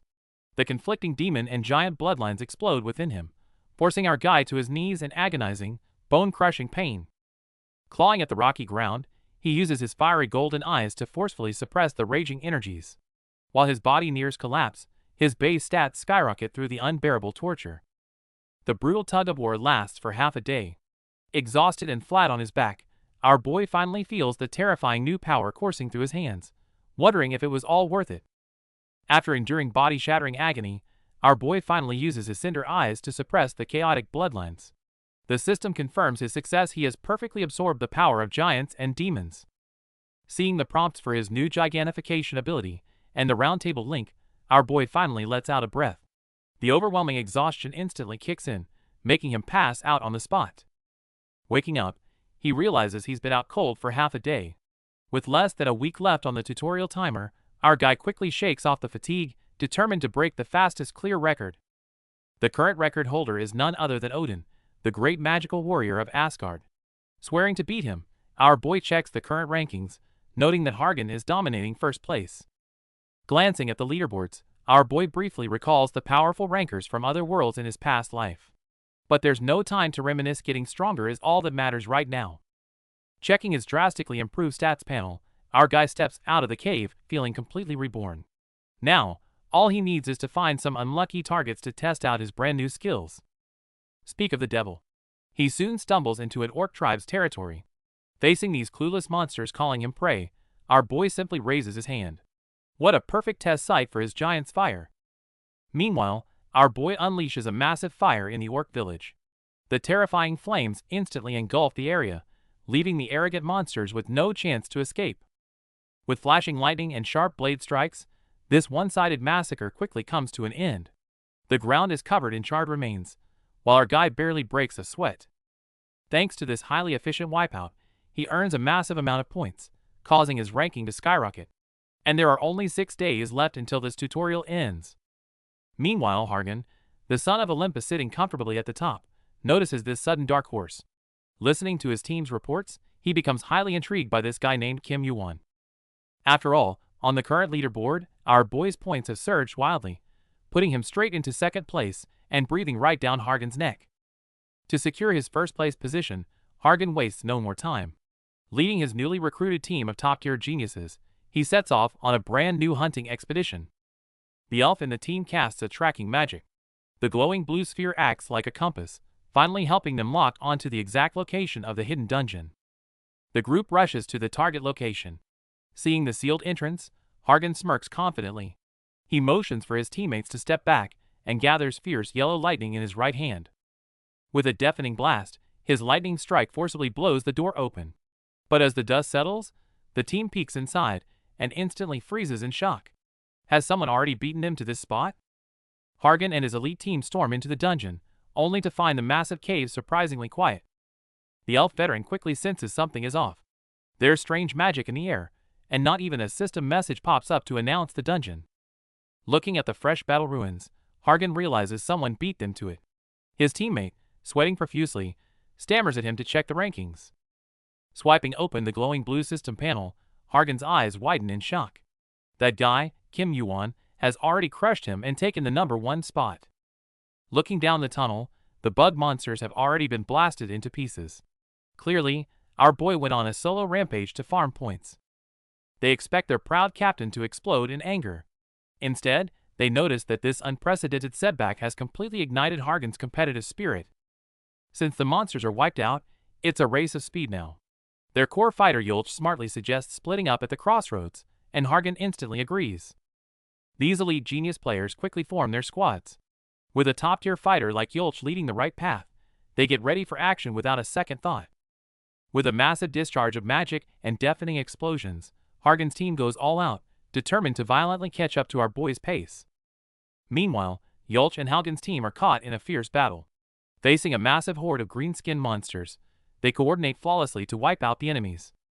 The relentless hunting has left the entire team exhausted. Following a series of heavy tremors, they stumble upon a massive, sealed archway, guessing the boss must be right behind it. Knowing they can't afford to be careless against an unknown threat, the team quickly rallies, bracing themselves for what they expect to be a brutal fight. But just as they rush up to breach the doors, a sudden system notification stops them dead in their tracks. Boss raid ended. Staring at the prompt in absolute disbelief, Halon immediately checks the contribution rankings. Sure enough, sitting right at the top is a name he knows all too well. Inside the dark room sits the absolute madman who cleared the boss before they even arrived. Realizing they got beaten to the punch again, an infuriated Haldon screams his name. Unfazed by the distant shouting, our boy is busy catching his breath. Watching his massive rewards roll in, he rubs his burning eye, realizing that hunting high-tier bosses is the ultimate shortcut to power. Flashback to our boy going absolutely all out. Soloing the boss with overwhelming power instantly rewarded him with massive contribution points and a sweet level up. Checking his soaring stats, he quickly realized something crucial. Grinding low-level mobs was a waste of time. To get truly strong, he had to hunt the heavy hitters. Right then, Hargan's elite squad arrived at the scene. Seeing our guy standing on the massive corpse, even these seasoned pros were completely stunned in disbelief. After recovering from the initial shock, they immediately realized he was an absolute monster. Without hesitation, the squad extended an olive branch, inviting him to join their team. Facing the sudden offer, our boy didn't answer right away. He quietly sized them up, confirming they were indeed Hargan's core crew full of top-ranked players. Although he knew this squad was powerful, our guy was a lone wolf. To maintain his max hunting efficiency, he firmly rejected their kind offer. Hearing his blunt refusal, Hargan's members felt things getting tricky. They desperately tried to explain that the core of the tutorial was teamwork, hoping to change his mind. The negotiation clearly hit a dead end. Just as the tension peaked, a blinding thunderbolt struck from the sky. Hargan himself crashed down, launching a devastating probe attack straight at our boy. Our boy just finished a fight when Hargan's team tracks him down. Yulch, looking dead serious, immediately calls her captain, warning him that this Kim Yuan guy is going to be trouble. Right on cue, a massive bolt of lightning tears through the sky. Hargan makes a grand entrance, landing with enough force to practically flip the ground as he launches a testing strike at our boy. Hargan doesn't waste time and charges in, wreathed in electricity. But as the smoke clears, our boy is just chilling there, completely unfazed after taking that lethal blow head-on. Yulch and the crew are completely stunned seeing our boy without a scratch. The tension is palpable, as this level of power is way beyond what any normal newbie should handle. They call a temporary ceasefire, and Yulch starts grilling our boy about rankers. She's baffled how does a newcomer not even in the tower yet know about the secrets of those at the very top. Facing the skepticism of the Olympus prodigy, our boy simply points upward. He bluntly tells them that his goal isn't to be some ordinary ranker, or even a high ranker. I'm going to break the ceiling of this tower. When our boy drops that bombshell, his eyes show an unshakable confidence that leaves the entire group speechless. It sounds crazy, but Hargan felt that power firsthand during their clash. Looking at his own minor injuries, he isn't angry instead, he's completely captivated by our boy's wild ambition. Laughing, Hargan mentions his father, Zeus, the king of gods. To see if our boy really has what it takes to break that ceiling, he proposes a bet to see who truly takes the top spot in the tutorial. Despite Yuan rejecting his team offer again, Hargan refuses to give up. He boldly declares he's no small fry, and the future king of Olympus won't be underestimated. To prove his worth, Hargan proposes a bet on who can score more points in the boss fight. If our boy wins, Hargan vows to serve him like a loyal younger brother. Our boy has no interest in playing Big Brother, but he knows Hargan will be a crucial wild card later. He sets his own term, one unconditional favor if he wins. They seal the deal with a solid fist bump. Satisfied with the wager, Hargan turns away, eagerly looking forward to crossing paths again on the first floor. Just as Hargan is about to leave, our boy casually calls him back. Following his gaze to the floating system timer, they realize time has completely stopped. Meanwhile, a terrifying surge of energy suddenly erupts in the distance. Hargan's team looks on in shock, realizing a far more horrifying threat still lurks in the area. Looking at a totally bewildered Hargan, our boy drops the bomb. The hidden boss they just killed was merely a parasite feeding on the massive mythic beast right beneath their feet. Seeing the frozen timer, Halon is totally confused. Our boy calmly explains that the island is actually a mythical beast, and the boss they killed was just a parasite. Hearing that the island will sink if the beast dies, Haldon is stunned. He can't help but wonder how our guy knows secrets even Olympus is clueless about. Killing the parasite early caused a massive system glitch. Our boy knows that time will remain completely frozen until the admins fix it. It's free farming time.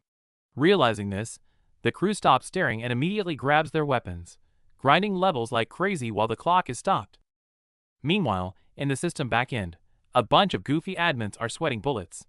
Panicking over the critical bug, they frantically try to contact their higher-ups for a rescue. After some frantic fixing by the admins, time finally resumes. Waiting for these red-skinned monsters is our boy, dropping in like the Grim Reaper for a one-sided slaughter. Seeing their boss get one shot, the surviving monsters scream in terror, calling him the real monster. Our guy just smirks and keeps his blade moving. Amidst a rain of blood and despair, the system returns to normal. Our boy checks the ticking timer, knowing the free ride is over, but the real challenge has just begun. After a brutal grinding session, our boy finally arrives at the massive tower. Checking his inventory, he realizes he's secured a solid 4-day head start, while the crowd gathers below. Anticipating the upcoming boss fight, strong players are gathering from all sides. Hargan's teammates observe the crowd, noting that many have already broken past level 20. Even these elites are anxious about the unknown boss. Resting on the ground, they can only place their hopes on their monstrously strong captain to lead the way. Familiar footsteps break the silence as our boy arrives alone, casually teasing them for being late. Meanwhile, he sharply notices that Hargan's team has grown significantly stronger. Right on cue, Hargan makes his entrance. Seeing Yuan flying solo to hog all the points, the golden boy calls him a madman, fully aware of the massive 7,000-point gap between them. When a few random opportunists try to leech off Yuan's non-existent team, Hargan loses his temper. With a violent burst of lightning, he effortlessly blasts the shameless crowd away. Ignoring the scattered crowd, our boy calmly announces he's heading straight in. With time running out, the ultimate boss kill race between these two monsters is officially on. Hearing our boy's crazy plan to clear the stage in 5 days, Hargan laughs out loud. The Olympus prodigy is officially fired up, and their boss hunting rivalry begins. However, the moment they step into the boss area, something feels off. The monsters have formed a massive, united front waiting for the intruders. A sudden barrage of deadly spears and spikes rains down, instantly turning the vanguard area into an absolute, chaotic war zone. While other players are overwhelmed, Our boy stays remarkably calm. He quickly deduces that someone in the shadows is orchestrating this abnormal horde. Since the mastermind won't show itself, it's time to force it out. Our guy unleashes his divine skill, plunging a blazing sword straight into the ground. The violent energy blast sends bystanders flying. Watching from afar, Hargan smirks, eager to see the true power of the monster who broke all the records. A massive explosion completely shatters the ground, leaving the nearby spectators absolutely speechless at such an overwhelming display of raw force. Feeling our boy's immense presence, Hargan's competitive spirit explodes. Cloaked in violent golden lightning, he charges forward with a roar, refusing to be outshined. They plunge deeper underground, where Hargan effortlessly blasts through deadly arrow traps with his lightning. However, this reckless charge is leading them straight to a sealed ancient terror. The path deeper underground is riddled with dangers, as violent energy blasts and deadly traps trigger one after another. A massive explosion engulfs the corridor, blasting even the skilled team backward. Despite being pinned down by intense energy waves, no one in the team backs down. Working together, they force their defenses open amidst the flying debris and flames, trying to carve a path through the deadly traps. With a loud shout, Hargan summons a dazzling blue energy ball, launching a fierce strike to clear the way. Watching his energetic teammates, our boy silently approves at least they will be a great help in this tough battle. Barely surviving the barrage of traps, Hargan spots something unusual on the broken stone walls. Our guy steps up to examine it closely, finding a massive mural depicting a brutal, ancient war. Gently touching the faded battle outlines on the mural, a sharp glint flashes in our boy's eyes. He knows exactly that the extremely dangerous mastermind they are looking for is hiding right behind these heavy doors. Before they can even fully step inside, a deafening roar hits them like a hurricane, freezing the team with its terrifying pressure. Even though our boy knows exactly what this monster is, his expression turns unprecedentedly serious. Hargan cautiously shields his teammates. Looking through the settling dust, a colossal green beast, tightly bound by heavy chains, looms before them. As the system's notification chimes, the ultimate synthetic beast chimera finally bares its fangs. Reading the system's task to defeat the final boss, our boy keenly spots a loophole. The rules hint that breaking the crystal not only tames the chimera, but also grants massive points for hunting players. Seeing him approach the crystal, the team panics. Hargan fiercely grabs our boy by the collar, terrified that he's about to stab them in the back for the rewards. Facing Hargan's furious interrogation about betrayal, our boy doesn't even try to explain. Ignoring the crackling lightning weapon aimed at him, he decisively makes his move on the seal. With a massive energy blast, the sealing crystal is completely shattered. Over Hargan's shocked shouts, the system officially announces, the chimera is free, and our boy is its new master. The colossal beast breaks out, sweeping the area with a violent shockwave. While an enraged Hargan tries to confront him, our boy calmly gives the monster its first order: smash the wall. As the wall collapses, our boy finally reassures his team that the pet won't attack them. Looking at a confused Hargan, his eyes turn cold, because now, we hunt the true final boss. With the massive chain chimera looming above, an oppressive atmosphere fills the air. Looking at our unusually calm boy, Halhan can't help but ask what exactly they are fighting next if not the beast. Following his gaze into the depths of the cave, the team is horrified. The twisted monsters writhing in the shadows are brutally stitched together from human and creature remains. Sweat drips down Halgan's face as he wonders what pure malice is hidden here. But our boy remains completely calm, staring into the abyss, knowing exactly where the real mastermind is lurking. Stepping into a room filled with scattered debris, the system updates the target to the chimera's creator. Our boy narrows his eyes and boldly calls out into the darkness, "Stop hiding. How long are you gonna sleep?" Before his words even echo, he turns into a red blur, dashing straight toward the core of the abyss. His relentless charge leaves the enemy no time to prepare. Accompanied by sickening noises, a corpse-like hooded figure finally emerges from the dark. The true final boss, the creator of the chimera, makes its grand entrance, stepping over the ruined bodies. Seeing our boy charging in, the necromancer smirks with an eerie grin. He finds it amusing that our guy chose teamwork over solo points, but he's about to pay the ultimate price for his arrogance. Child arrogantly mocks Hargan's lineage, completely oblivious to the danger. Before Hargan can explode, our boy calmly steps in and exposes Child's true identity as the notorious, long-lost 50th floor examiner. Hargan is shocked to face the madman who used players for sick experiments. However, our guy mercilessly roasts Child, revealing he was stripped of his powers and forced to create tutorial bosses for a millennium. Child is visibly shaken, unable to comprehend how a rookie knows his dark past. Before he can even process it, an enraged Hargan unleashes a massive, devastating wave of lightning right at his face. Child's terrifying mana leaves Hargan questioning if he really lost his powers. Meanwhile, our boy activates his glowing red eyes, making the villain sweat and wonder if he's related to the legendary Monkey King. Ignoring the villain's questions, our boy shows zero mercy. Disgusted by the trash, who tormented countless players, he unleashes a devastating wave of energy, instantly tearing through the monstrous chimeras in his path. The sheer scale of the battle leaves everyone absolutely stunned. But fired up by the chaos, Hargan orders a full-scale assault, turning the underground cavern into an explosive and fiery slaughterhouse. Right in the center of the chaos, our guy forcefully pushes his body's limits. Charging forward like an unstoppable meteor, he brutally smashes massive chimeras out of his way with pure, overwhelming force. Looking at the scattered remains, our boy acutely realizes these aren't ordinary monsters, they're evolving chimeras. Still, he lands smoothly, acknowledging that having Hargan squad around definitely makes cleaning up the trash much easier.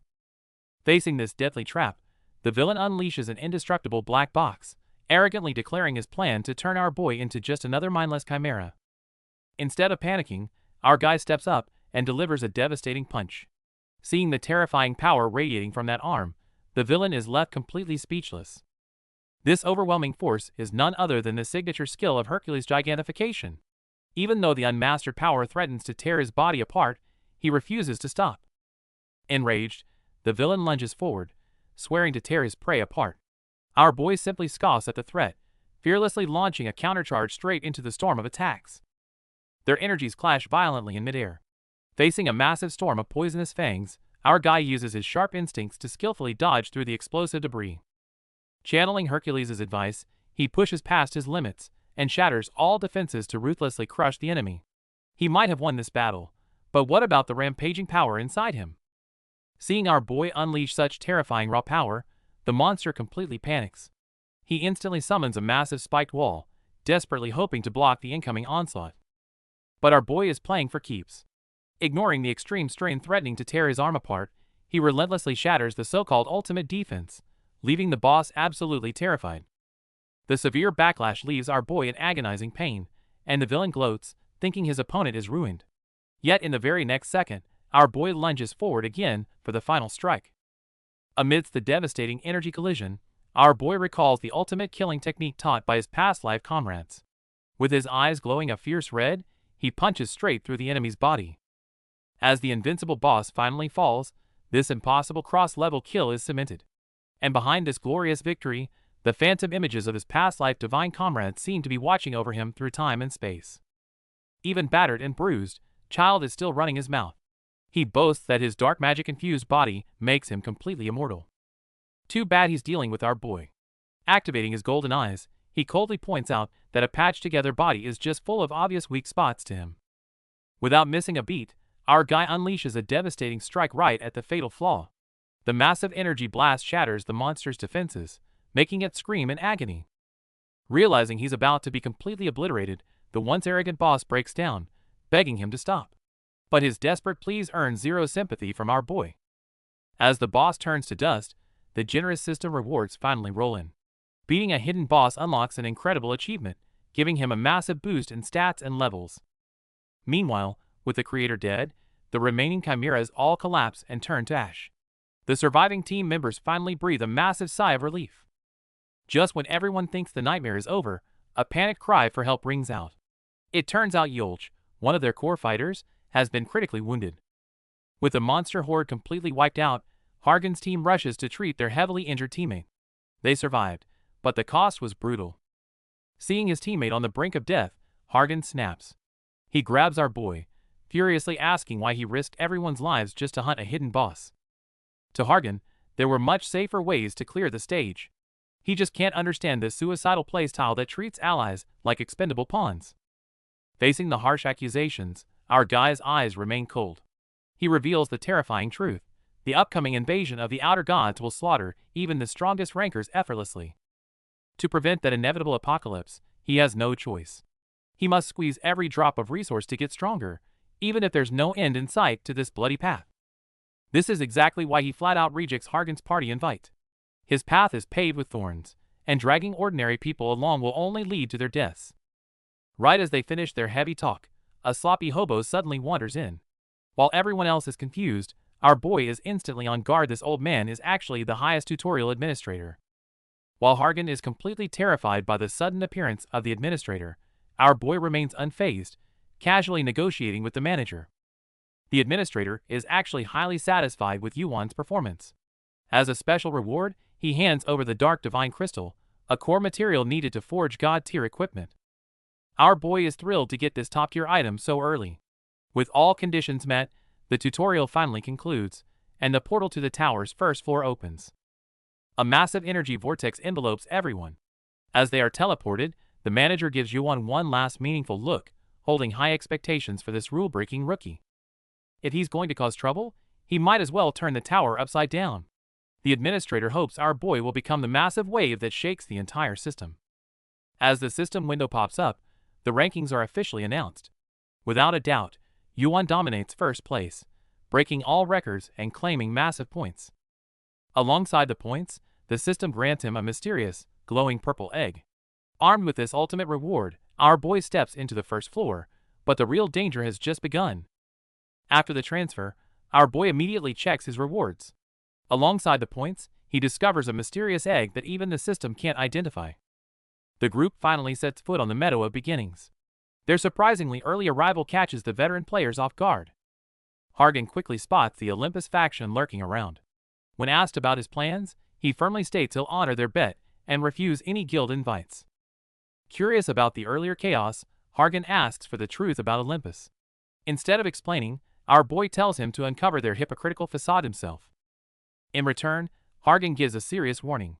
He tells our boy to always watch his back against the jackals who prey on lone newbies. Their conversation is interrupted by a knight in a red cape. The man arrogantly introduces himself as Agamemnon of Olympus, addressing Hargan directly. Facing these heavily armed lapdogs, Hargan coldly claps back. By casually bringing up their boss Ares, he makes the tension in the air instantly spike. Meanwhile, Ares' subordinate arrogantly delivers orders from the higher-ups. This hits Hargan's nerve, causing him to almost lose control as lightning sparks wildly around him. Unfazed by Hargan's suppressed anger, the messenger casually leaves a contemptuous warning before turning away with his men.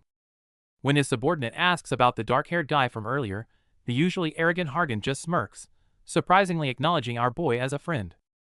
Meanwhile, our boy is targeted by the jackals who prey on solo newbies. Facing over 20 thugs, he calmly pulls out a newly acquired crystal to test his stealth skills on these poor fools. Seeing our boy all alone in a high-tier robe, the jackals hiding in the dark think they've found a walking treasure chest. The greedy leader immediately orders the hunt. But just as they prepare to strike, their prey vanishes. Before the bandits can even react, sharp blades tear through the crowd, catching them completely off guard. Panic quickly spreads through the jackals. Facing this invisible reaper, their counterattacks are completely useless.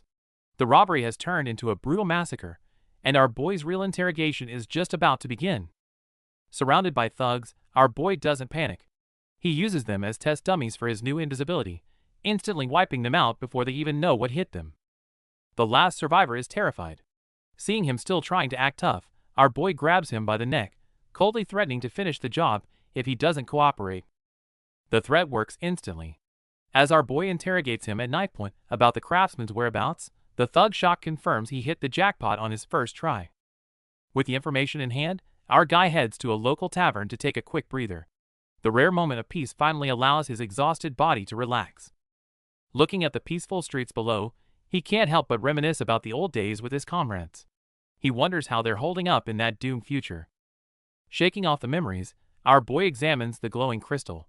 It worked well against the thugs, but he knows it's still just a rough, unrefined product. To unleash its true power, he must find that legendary craftsman to refine it. Once this crystal is perfected, the enemies hiding in the shadows won't know what hit them. To unlock the true, god-tier power of his dark crystal, our boy knows he must track down a legendary blacksmith hidden on the first floor. Armed with a faintly glowing clue, our boy searches all over town. But finding an old man who wants to stay hidden is proving to be quite a headache. Just when he's out of leads, a street commotion catches his eye. A gang of arrogant thugs is bullying the weak and extorting points at knife point. Our boy has zero patience for this trash. He steps in and delivers a brutal beatdown, sending the clueless punks flying before they can even finish their threats. After taking out the trash, the rhythmic sound of hammering guides his way. Pushing open an old door, he's instantly greeted by a wave of blistering sounding like heat. Hearing the noise, a white-haired old man turns around with an annoyed expression. Seeing this grumpy master artisan, our boy knows the real business is just about to begin. The old blacksmith ruthlessly roasts our boy's broken sword, complaining with total disgust that it's nothing more than a failed blunt weapon. Facing the old man's vigilant questioning, our guy doesn't panic. He simply shatters the nearby objects to show off his true strength.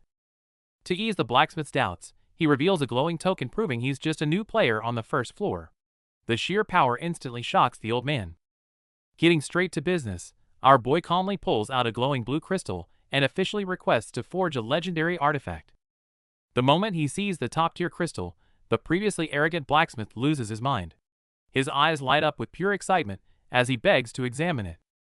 The old man confidently guarantees he can refine it, but his jaw drops again when he hears this godly material was merely a tutorial reward. After calming down, the blacksmith explains he can only refine it initially. To unlock its full potential, they must find materials worthy of its power. Looking at his rundown workshop, the old man can't help but test our boy, asking if he truly trusts him with such a precious treasure. When asked if he fears being robbed, our guy calmly replies that he's a good judge of character. In the blacksmith's eyes, he only sees pure, unready passion for forging. Taking the newly forged weapon from the blacksmith, our boy gives it a quick swing. He immediately points out a fatal flaw in the sword's balance. Hearing this expert critique, the famously stubborn old blacksmith is initially stunned before bursting into laughter, clearly impressed by our guy's insight. Having proved his worth, our boy secures the blacksmith's help. However, the old man sets a strict condition: the artifact's true nature must remain an absolute secret. With the gear commissioned, our boy settles into a tavern for breakfast. Knowing the weapon takes 10 days, he uses the downtime to plot the annihilation of the Jackal gang. Just as he's strategizing, a heavy hand slams onto the table. The blonde-haired Hargan suddenly appears, having scoured the city's taverns just to track him down. Unfazed by the dramatic entrance, our guy drops a deadpan joke that completely catches the hot-headed Hargan off guard, quickly diffusing the tension. As Hargan casually steals a bite of breakfast, our boy seizes the moment to propose an alliance. The stage is now set for a ruthless purge of the Jackal gang. Over a meal, Hargan excitedly proposes that the two of them team up to completely wipe out the notorious Jackal gang. Our boy calmly tells him to come back in 2 nights, but Hargan is so pumped that he immediately dashes out to clear his schedule. Amused by his energy, our boy watches him leave. But his expression quickly turns cold as he calls out an uninvited guest lurking in the shadows. The lurker turns out to be a representative from Olympus. Approaching with an arrogant attitude, he makes his identity known and demands a little chat. As they sit down, the representative starts with some backhanded compliments, subtly belittling Hargan while trying to drive a wedge between the two. Finally, he reveals his true agenda. With a condescending tone, he invites our boy to serve Ares, even throwing a vile insult at Hargan's lineage. There's no way our guy will let that slide. Facing the arrogant recruitment pitch from the Olympus representative, our boy isn't buying it. He calmly finishes his tea, ready to just up and leave. Disbelief washes over the representative as our guy outright refuses. He even mentions turning down Hargan, bluntly mocking Ares as nothing more than trash. Hearing this, the representative's face twists in anger, but our boy completely ignores him, leaving a cold, oppressive glare before stating he'd never associate with such vile beings. News of the failed recruitment reaches the Olympus higher-ups, sending them into a table-slamming fury. Enraged by his defiance, they decide it's time to unleash their shadow forces. Some think it's absurd to go to such lengths for a new player. Still, to eliminate this record-breaking threat, the order is coldly given: gather 100 jackals and wipe him out. 2 days later, our boy leads Hargan through a bustling market to meet a mysterious contact. Trailing behind, Hargan is completely lost in his own suspicious thoughts. Recalling our guy's intimidating fiery red eyes and overwhelming power from past battles, Hargan can't help but connect him to the legendary Monkey King, Sun Wukong. Staring at the always calm back of his companion, Hargan's curiosity only deepens. Though our guy's true identity remains a mystery, following him means the real storm is just beginning. On the way, Hargan was still pondering if our boy's monstrous strength came from legendary giants. But before he could dig deeper, Yuan's voice snapped him back to reality. They arrived at a seemingly ordinary shop. Our boy casually called out the owner, who immediately played dumb and tried to brush them off with a "we're closed" excuse. The owner calmly wrote down a fake name, asking them to leave a message. But he clearly underestimated our boy, who wasn't about to play along with this little act. In a flash, our boy unleashed a devastating strike. The disguised shopkeeper was sent flying backward through his own store before he even had a chance to react. As the man crashed to the floor, our boy loomed over him with piercing red eyes. He coldly ordered him to stay put, ruthlessly exposing his true identity as the Jackal King. Despite being pinned down, the guy frantically played the victim, crying out about a misunderstanding. Seeing this, even Hargan started to doubt if they had just assaulted an innocent civilian. But our boy always brings the receipts. He pointed out the poison dagger the owner had secretly thrown. Watching the toxic blade melt right through the floorboards, all of Hargan's doubts vanished. Faced with the brutal truth, Hargan is visibly shaken, his eyes burning with absolute fury. Meanwhile, our boy stays ice cold, looking down at the defeated Jackal leader to extract more intel. Hearing the confession, Hargan's anger physically manifests as crackling lightning. He simply can't process that the Olympus top brass he deeply respected is actually pulling the strings behind these thugs. Seeing Hargan spiraling, our boy smoothly takes over the interrogation. He throws out a massive bluff, using the Lord of the Heavens to convince the captive that he could be serving the true gods instead. The promise of a high-ranking position in Olympus is too good to resist. The captive starts to swallow the bait, while Hargan just listens to our boy's flawless lie in disbelief. With the prey firmly on the hook and eagerly asking for instructions, our boy cuts to the chase. Staring down at the captive with absolute authority, he prepares to hand out his secret mission. After learning the Jackals have over 1,000 members, our boy drops his ultimate command: gather every single one of them secretly by tomorrow midnight. He's clearly setting the stage for a massive wipeout. Stepping outside, Hargan finally snaps. He furiously demands to know why our boy used his father's name, desperately struggling to deny the ugly truth that Olympus is rotten to the core. Hargan simply can't accept the cruel truth about Olympus. But our boy relentlessly pushes him to take off his rose-tinted glasses and see the corruption for what it is. The shattering of his lifelong beliefs leaves Hargan in deep agony. He is left alone for 2 days to make a choice that could change everything. 2 days later, Hargan finally reappears. Seeing his solemn face, our boy casually remarks that if he had been any later, he would have started the raid without him. Closing his eyes, Hargan recalls his pride as a child of Olympus. He admits his struggle with the fear of betrayal, while our boy calmly waits for his final decision. Violent lightning erupts from his hand. Hargan's eyes burn with absolute resolve. If the Jackals are the hidden cancer of Olympus, he will personally wipe out this disgrace. Meanwhile, deep within a dark and damp underground lair, hundreds of Jackal gang members are frantically gathering from all directions, like bloodthirsty beasts. The fearsome Jackal King makes his arrogant entrance. Ready to unleash his newly funded thugs, little do they know that a devastating thunderstorm is already heading straight for their lair.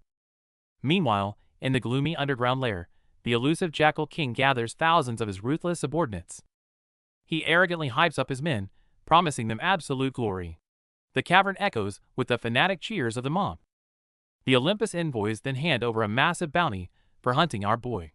Blinded by greed, the Jackal King completely lets his guard down. But just as the gang gloats over their fortune, danger strikes. A cold time to say goodbye is followed by a sharp snap, and the cache bursts into flames. Our boy and Hargan had already set the trap. Igniting the secretly spread oil, Hargan unleashes a massive explosion, turning the lair into a blazing inferno. The explosion instantly engulfed the lair. The panicking thugs only realized too late that the liquid soaking the ground wasn't water, but highly flammable oil. In response to their terrified questions, our boy coldly stated he was just taking out the trash. Meanwhile, a furious Hargan swore to personally erase these disgraces. Without another word, Hargan descended like a god of thunder. His violent lightning mercilessly blasted the grunts away, turning the chaotic battlefield into a completely one-sided massacre. Desperate, a leader tried to use a crystal to call for backup. But before he could figure out why the signal failed, our guy was already looming over him. With a chilling smirk, our boy explained the harsh truth. In a space overflowing with violent mana, those fancy communication devices instantly become useless junk. Driven into a corner, the desperate villain launched a suicidal attack. But the power gap was absolute, and he was instantly impaled, his face frozen in pure shock. As the flames raged, the once arrogant Jackal King collapsed helplessly. Looming over him like a demon from the inferno, our boy prepared to deliver the final judgment. As the nest collapses into ruins amidst the blazing fire, the one-sided massacre finally concludes. Our heroes can finally catch their breath by the rubble. Even knowing they were ruthless thugs, wiping out over 1,000 enemies still left Hargan feeling slightly guilty. He wondered how our boy stayed so perfectly calm. Our guy calmly explains his logic of killing one to save 100. Showing mercy to such vile scum would only cost more innocent lives in the long run. These words instantly clear Hargan's doubts. He looks at our boy with newfound admiration, realizing that beneath the cold-blooded exterior lies a true warrior of justice. Faced with this sudden praise, our boy quickly changes the tune. Who says justice doesn't pay? Since Hargan put in so much effort, he definitely deserves a real reward. He smoothly pulls out a massive stack of confiscated cash to test the waters. The once righteous Hargan instantly breaks character, desperately demanding his fair share of the loot. To protect his newfound wealth, our boy playfully mocks Hargan's elite pride while tightly clutching the money bag. The two end this perilous mission with some lighthearted banter. Meanwhile, the Olympus commander angrily slams his fist. With the Jackal's vault completely emptied and their leader unreachable, he's furious and refuses to believe someone pulled off this massive heist. Just then, his scouts report back. What they find is an absolute bloodbath and nightmarish scene, filled with corpses and rotting remains that leaves everyone horrified. Realizing the Jackals are wiped out and the fortune is gone, the commander loses his mind, letting out an agonizing roar of sheer despair. Cutting back to our boy, he is comfortably counting his massive spoils. It's enough wealth to make any ranker jealous, but he decides to keep it hidden to avoid alerting Olympus. With plenty of funds, he immediately opens the system to purchase frame materials for the Dark Divine Crystal, preparing to hand them over to a top-tier blacksmith. Next, he pulls out a mysterious, glowing purple-green egg. The system has no idea what creature it belongs to, and its current hatching rate is sitting at 0. This could very well be an outer god's egg. As he inspects it, his eyes suddenly widen. Mysterious new patterns have appeared on the shell that definitely weren't there before. Our boy examines a mysterious, glowing egg in his hands. It seems to have a mind of its own, even greeting him. He's been pondering over this outer god's egg for days. No one knows if it'll hatch into a powerful ally or a world-devouring monster. But on second thought, most mythical creatures treat the first person they see as their mother. Raised right, this could become an unstoppable trump card. Deciding to let nature take its course, our guy puts the egg away. He needs to focus on upgrading his gear right now. The scene shifts as he visits the retired blacksmith Hephaestus. The old man is already eager, constantly asking what kind of weapon our boy wants to forge. Without a word, our guy takes out a small vial filled with glowing blue dust. It's crystal powder, an incredibly rare and top-tier crafting material. Seeing such priceless treasure, the blacksmith excitedly smashes a wooden stump. To match the top-tier dust, he immediately brings out a chunk of precious mithril. Though the materials are perfect, our boy mentally calculates the cost. Such a large piece of mithril would cost a fortune, way beyond his current budget. Surprisingly, the blacksmith boldly offers him credit. As a master craftsman, getting to work with priceless materials is a dream come true. Now, we just wait for the masterpiece. Seeing the precious materials our boy brought, the blacksmith's eyes instantly light up. Our guy knows right away that this is the master craftsman he remembers. Drawing his current sword as a reference, our boy says weight doesn't matter, just match the length and shape. Hearing this, the blacksmith completely absorbs himself in the task. A week flies by. Upon hearing about the Jackal's annihilation, Olympus doesn't back down. Instead, their higher-ups see this as the perfect chance to prove themselves. Completely blinded by vengeance, they go all out, assembling over 200 elite players from the first 10 floors. Pushing the tower's limits, they even bring in powerful system reinforcements. With a single command, this massive army marches out, vowing to erase our boy completely. The elite forces of Olympus charge forward like a raging storm, bringing a suffocating aura as they head straight for their target. Meanwhile, our boy is busy hunting giant monsters in the wild. For the past 10 days, he's been grinding away, patiently waiting for his new weapon to be born. Inside the forge, the god of fire has just messaged our boy. He's completely mesmerized by the perfect masterpiece he just created. Suddenly, A massive attack blasts right through the roof. The old blacksmith is sent flying, but he quickly grabs his hammer, burning with absolute fury. The Olympus army swarms in, completely surrounding the shop. The arrogant commander looks down from his horse, thinking sheer numbers will easily capture this criminal. Facing an entire army, the fire god doesn't flinch. While the grunts are terrified, the commander smugly points out that a ranker's stats are heavily restricted on the first floor. Restricted or not, he's still a powerhouse. Hephaestus easily blasts the vanguard away. But just as he prepares to clear the room, a red-haired Olympus ranker joins the fray. Chryses of Olympus makes his move. Even though rankers face heavy system penalties for fighting on the first floor, he is clearly willing to break the rules to take down the fire god. Their clash triggers a cataclysmic explosion, with a massive energy beam tearing through the city. Despite Hephaestus's best efforts, the floor's restrictions make this fight an uphill battle. Amidst the chaos, Chryses shows a rare moment of respect. He admits that he's always admired Hephaestus for staying true to his craft, while everyone else was busy chasing power. Respect won't stop the carnage. Facing Hephaestus's desperate, thunderous counterattack, Chryses maintains his cold dominance, every collision echoing with bone-shaking force. The gap in power is simply too wide. Hephaestus leaves an opening and is violently sent flying, crashing into the rubble as the battle swings decisively in favor of Olympus. Chryses closes in. Though he claims he doesn't want to fight, his resolve to finish the job is unwavering as he charges up a lethal strike to end the legendary blacksmith. With a final flash of lightning, Hephaestus collapses, utterly exhausted. The legendary god now lies broken in a pool of blood, marking a grim end to this one-sided massacre. Frustrated by the rock-solid replica Aegis, the enemies launched a relentless assault. Massive explosions and magical strikes battered the crystal, trying to shatter the injured man's final defense. Though just a replica, the Aegis manifested a giant stone hand to block every lethal blow. However, the bloodthirsty high-level players refused to give up, determined to drag him out of his shell. Just as the defense was about to crumble, and the injured man screamed in agony, a sharp blade aura repelled the enemy's charge. With a confident smirk, our boy finally arrived to protect him. Seeing this unexpected arrival, the arrogant army immediately started whispering. They quickly recognized the young man in black as Kim Yuan, the monster rookie who had been shattering every tutorial record. Despite the enemies yelling at him, our boy didn't even flinch. Facing these Olympus scumbags who broke the rules just to hunt him down, he gripped his glowing sword tight. A one-sided massacre is about to begin. Our boy calmly stands his ground, protecting the petrified guy behind him. Just a single icy glare is enough to make the arrogant enemy commander sweat in pure fear. Knowing the shield's petrification lasts for a whole day, the villains realize they must eliminate all threats right now. They decide to stop wasting time and finish the job. Seeing his men hesitating out of fear, the furious commander completely loses his cool.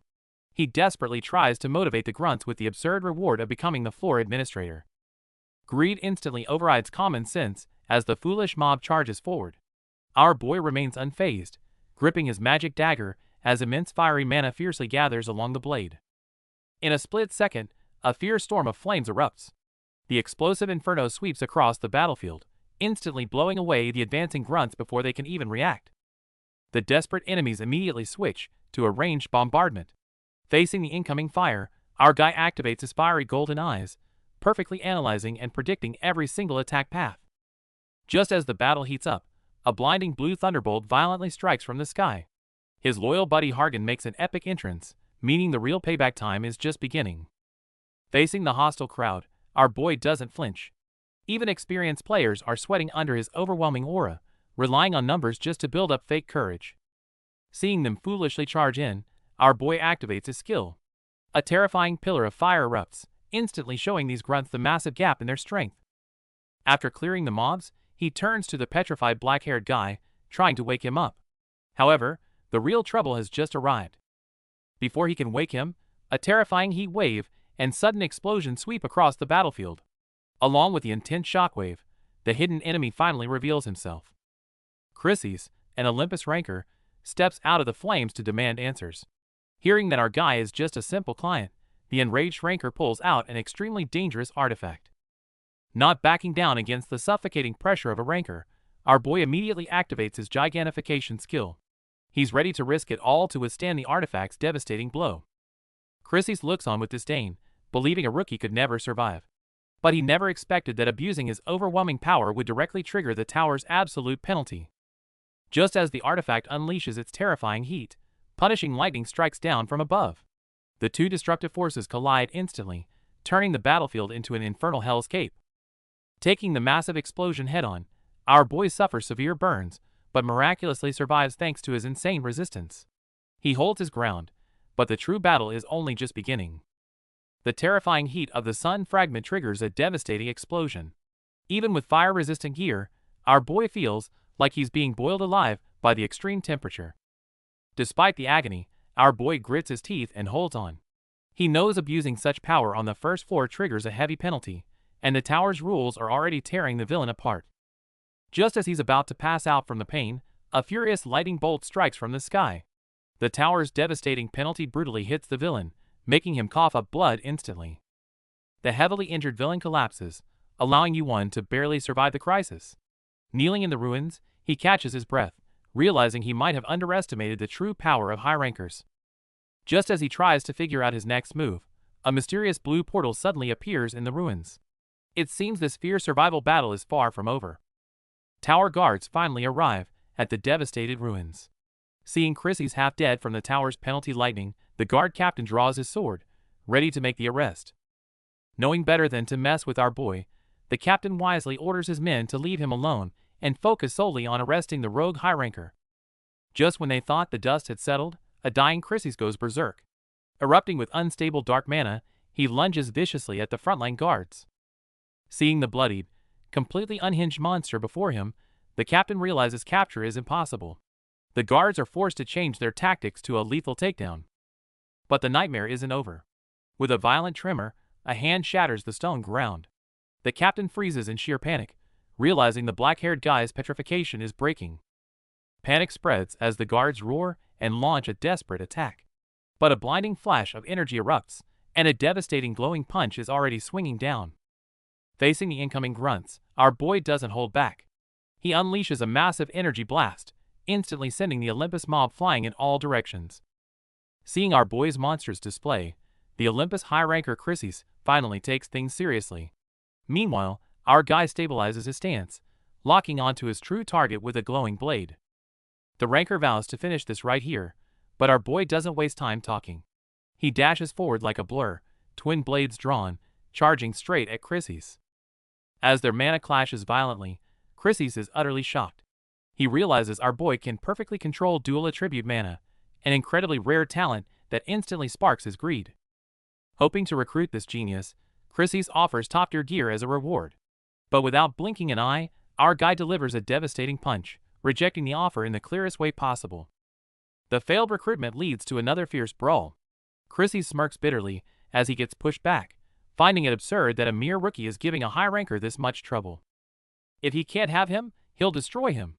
Enraged, Chryses completely ignores the first floor restrictions, drawing out a terrifying amount of power, ready to risk his own life to end this. Facing this deadly, rule-breaking strike, our boy doesn't back down.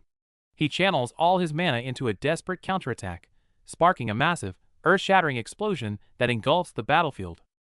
To completely wipe out his target, the Olympus high ranker ignores the first floor's restrictions and unleashes a devastating attack.